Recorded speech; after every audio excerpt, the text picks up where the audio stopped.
करता हूँ। आप अपना बहुमूल्य समय निकालकर यहाँ आए, मैं आपको वेलकम करता हूँ। जैसा कि आप जानते हैं, इस समय देश कोरोना वायरस की त्रासदी से गुजर रहा है। ये समय देश के लिए बहुत ज़्यादा घातक है, क्योंकि सोशल डिस्टेंसिंग और लॉकडाउन के कारण ये ज़रूरी भी था। जो पर्सनल एक्टिविटीज़ हैं वो स्टॉप हो गई, और ये पिछले 2 महीने से है। इसका मतलब है कि पिछले 2 महीने से लोग अपनी जीविकोपार्जन का संसाधन नहीं जुटा पा रहे हैं। हालांकि गवर्नमेंट अपने स्तर पर मदद कर रही है, लेकिन ज़रूरत इस बात की है कि आदमी आत्मनिर्भर रहे। हमारी संस्था पॉलिटिकल नहीं है, हम आध्यात्मिक हैं।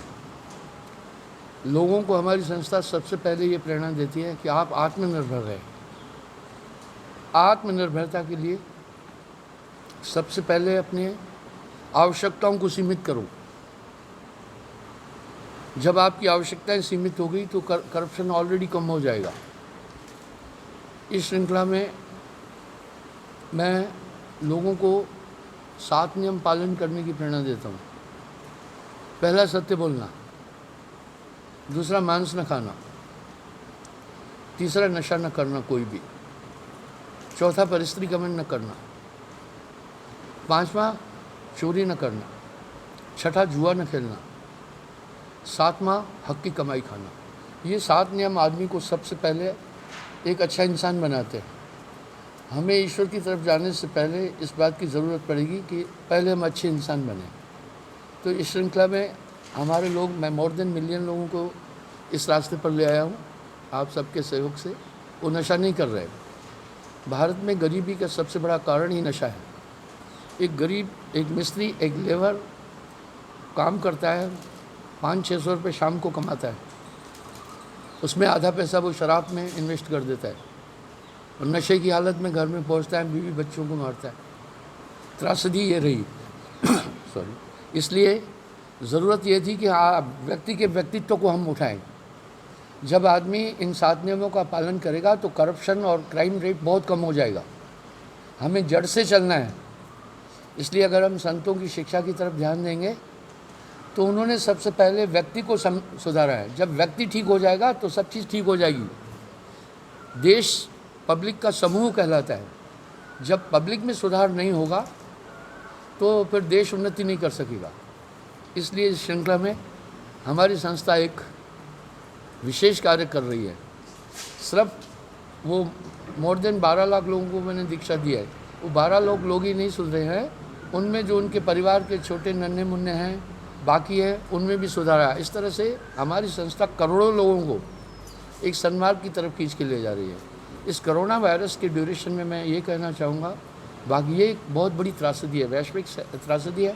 पूरा संसार इससे जूझ रहा है और ऐसे में सरकार अपनी तरफ से काम कर रही है, पर हर व्यक्ति का एक नैतिक कर्तव्य बनता है कि इस संकट की घड़ी में हम एक दूसरे की मदद करें, क्योंकि हम एक राष्ट्र में रहने वाले हैं। राष्ट्र एक घर है, इसलिए हर राष्ट्रवादी का ये कर्तव्य बनता है इस संकट की घड़ी में एक दूसरे की पूरी मदद करें। अगर कोई आदमी भूख से मर जाता है तो ये बड़े दुख की बात होगी। इसलिए हम लोगों को उन लोगों की तरफ ज़्यादा ध्यान देना है जो अक्षम हैं, जिनके पास धनाभाव है, जिनके पास संसाधनों की कमी है। हम उनको कैसे मदद कर सकते हैं? अपने आसपास में हम देखें कि कोई आदमी अगर इस संकट से जूझ रहा है तो आगे चलें, उसको मदद करें। मेरा ये मानना है ये कोरोना वायरस और लॉकडाउन लंबा चलेगा। वजह ये एक भयंकर बीमारी है। आप सबको ध्यान होगा, प्रथम विश्व युद्ध 1914 से 18 तक जब चली थी, प्लेग की डिजीज़ हुई थी, आधा यूरोप इसमें चला गया था। स्पेनिश फीवर आया था, तभी भी बहुत लोग मरे थे। मलेरिया हुई थी, तब भी बहुत लोग मरे थे। और लेकिन सबसे ज़्यादा पूरे दुनिया के देशों पर उस समय इतना बड़ा प्रभाव दुनिया के देशों पर नहीं पड़ा था जितना अभी पड़ा है। दुनिया के लगभग 170 देश इस त्रासदी से गुजर रहे हैं। तो ये बहुत बड़ा संकट का समय है।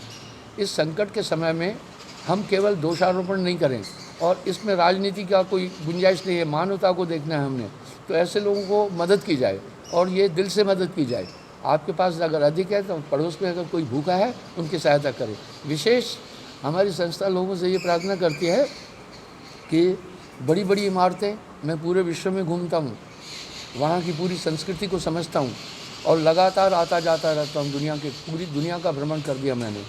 वहाँ पर लोग आत्मनिर्भर हैं और इसके साथ साथ में क्या है कि वो नियम का पालन करते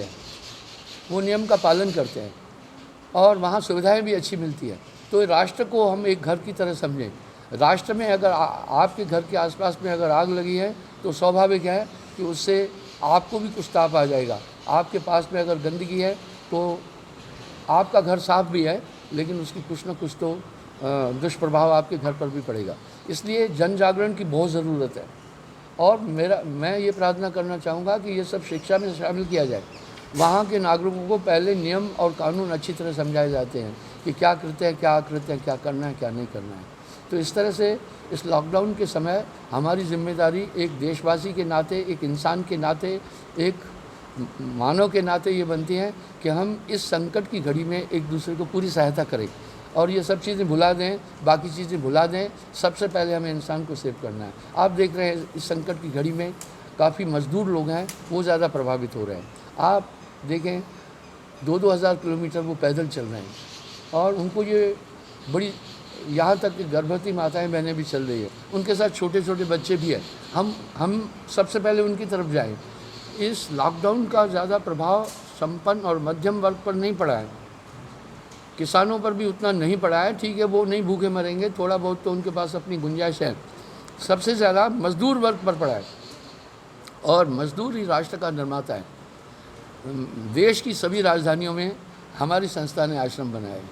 मैं देखता रहता हूँ कलकत्ता, मुंबई, रायपुर, चंडीगढ़, दिल्ली, भोपाल, अहमदाबाद, जितनी बड़ी बड़ी बिल्डिंगें हैं उनके नीचे छोटे छोटे झोपड़े हैं। उन्होंने वो बड़ी बड़ी बिल्डिंगें बनाई हैं और वो इतने गरीब लोग हैं कि एक माँ और वाइफ हस्बैंड दोनों काम कर रहे हैं। एक माँ बच्चे को पीठ पर बांध करके हथौड़े चला रही है, पत्थर फोड़ रही है, और एक बच्चा उसका 3 लकड़ी गाड़ पर कपड़ा है उस वहाँ सो रहा है। हमें सबसे पहले ऐसे लोगों की तरफ पूरा ध्यान देना होगा। संपन्न लोगों को सुविधाएं दी जाए, इसका कोई वो नहीं है, लेकिन सबसे पहले हम उस गरीब तबके की तरफ बढ़ें। जो कुछ लोग टीवी पर दिखा रहे हैं, पैरों में इतने बड़े बड़े छाले आ गए हैं, बड़ी लंबी यात्राएं कर रहे हैं, उनको रास्ते में भूख प्यास नहीं, अपना भोजन आदि नहीं मिल रहा है।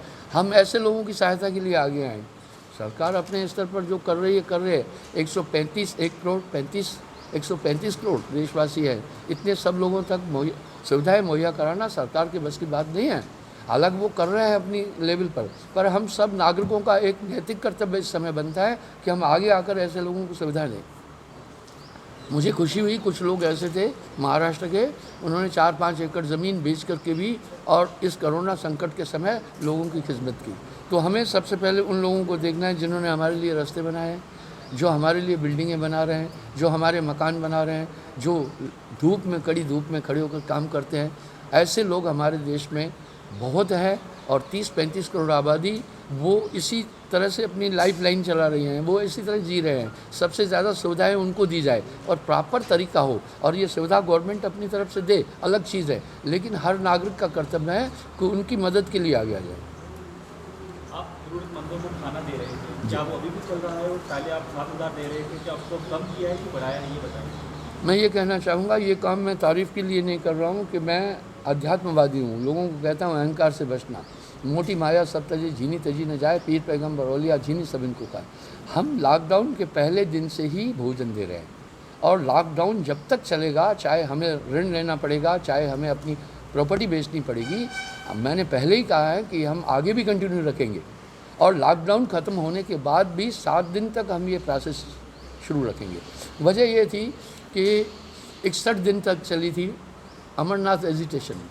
उस समय कोई बाहर नहीं निकल पा रहा था, ये पब्लिक की एजिटेशन बड़ी हाई थी और गवर्नमेंट की तरफ से बंद नहीं था, लेकिन पब्लिक ने धार्मिक इशू से बंद किया हुआ था, दुकानें बंद थी, सब चीज़ बंद थी। ऐसी स्थिति में एक बहुत बड़ा संकट गरीबों पर आ गया था। जो ऐसा संकट आता है संपन्न और मध्यम वर्ग पर नहीं आता है। भारत में 55 करोड़ मध्यम वर्ग के लोग हैं, तो भारत में ये समस्या नहीं है। इसलिए आप देखें ना, दुनिया की जितनी भी इन्वेस्टमेंट करने वाली कंपनियां भारत की तरफ दौड़ रही है, कोई पाकिस्तान की तरफ नहीं दौड़ रही, अन्य देशों की तरफ नहीं दौड़ रही है। दुनिया के अंदर जितने भी मध्यम वर्ग है उनमें 55% सिर्फ हमारे देश में है, तो उन पर कोई प्रभाव नहीं पड़ा। इसलिए हमारी संस्था ने उस समय भी 7-8 लंगर लाखों लोगों को ये भोजन दिया था। ये प्रशंसा की बात नहीं है। और लॉकडाउन खत्म, वो अमरनाथ एजिटेशन खत्म होने के बाद भी हमने 4-5 दिन तक ये सिलसिला जारी रखा था। इसलिए हमारा प्रयास होगा ये सिलसिला हम जारी रखेंगे। अभी लोग बढ़ गए हैं, ज़्यादा बढ़ गए हैं। अब हमने ये दायरा इंदौर में भी, भोपाल में भी हम भोजन दे रहे हैं, और श्रीनगर में, अनंतनाग में भी हम लोगों को ये सहायता दे रहे हैं। ये बढ़ता ही जा रहा है और हम इसके लिए तैयार हैं।